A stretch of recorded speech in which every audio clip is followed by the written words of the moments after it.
বাংলাদেশের নাম পরিবর্তনের এখতিয়ার অন্তর্বর্তীকালীন সরকারের নেই, বলছে জাসদ। জানাবো পিলখানা হত্যাকাণ্ড, হাসিনার হাত থেকে রক্ষা পাননি পিলখানার ইমামও। জানাবো টিউলিপের পতনের কারণ আওয়ামী লীগ। এবং সর্বশেষ জানাবো পাঠ্য বইয়ে সাইদের মৃত্যুর ভুল তারিখ সংশোধন, জড়িতদের শোকজ। শুনছিলেন সংবাদ শিরোনাম, এবারে বিস্তারিত। বাংলাদেশের নাম পরিবর্তনের এখতিয়ার অন্তর্বর্তীকালীন সরকারের নেই, বলছে জাসদ। বাংলাদেশের নাম ও সংবিধানের কোনো ধরনের পরিবর্তনের এখতিয়ার অন্তর্বর্তীকালীন সরকারের নেই বলে উল্লেখ করেছে জাতীয় গণতান্ত্রিক সমাজতান্ত্রিক দল। এতে বলা হয়, অন্তর্বর্তীকালীন সরকার বাংলাদেশের নাম ও সংবিধানের কোনো ধরনের পরিবর্তনের অপচেষ্টা চালালে দেশে রাজনৈতিক বিরোধ, বিভক্তি, বিভাজন, উত্তেজনা তীব্রতর হবে এবং দেশে দীর্ঘমেয়াদী গভীর রাজনৈতিক সংকট ও অনিশ্চয়তার মধ্যে নিপতিত হবে। জাসদের বিবৃতিতে বলা হয়, চিহ্নিত ও আত্মস্বীকৃত স্বাধীনতা এবং মুক্তিযুদ্ধ বিরোধী শক্তিতে তুষ্ট করতেই অন্তর্বর্তী সরকারের দীর্ঘ স্বাধীনতা সংগ্রাম, মহান মুক্তিযুদ্ধের মধ্য দিয়ে মীমাংসিত ও ৩০ লক্ষ শহীদের রক্তে লেখা বাংলাদেশের নাম ও সংবিধান পরিবর্তন অপপ্রয়াস পেয়েছে। মহান মুক্তিযুদ্ধের মাধ্যমে মীমাংসিত বিষয়সমূহ অমীমাংসিত করার সকল অপপ্রয়াস রুখে দেওয়ার জন্য দেশবাসীর প্রতি আহ্বান জানানো হয় জাসদের বিবৃতিতে। পিলখানা হত্যাকাণ্ড, হাসিনার হাত থেকে রক্ষা পাননি পিলখানার ইমামও।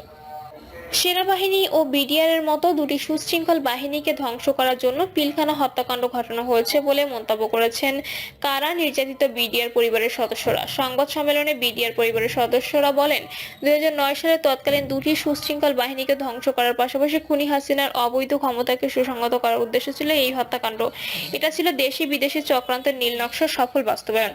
কিন্তু হাসিনা এই হত্যাকাণ্ডকে অত্যন্ত চতুরভাবে সঙ্গে বিদ্রোহের বলে প্রতিষ্ঠিত করতে চেয়েছেন। এরই পরিপ্রেক্ষিতে প্রকৃত সত্যকে আড়াল করার উদ্দেশ্যে তদন্তের নামে হেফাজতে ৪৭ জন নিরীহ বিডিআর জওয়ানকে পিটিয়ে মেরে ফেলা হয়েছে। যেসব বিডিআর জওয়ান প্রকৃত সত্য প্রকাশ করতে যাচ্ছিল তাদেরকে এই তদন্তের নামে মেরে ফেলা হয় এবং এই খুনি হাসিনার হাত থেকে পিলখানার পেশ ইমামও রক্ষা পাননি।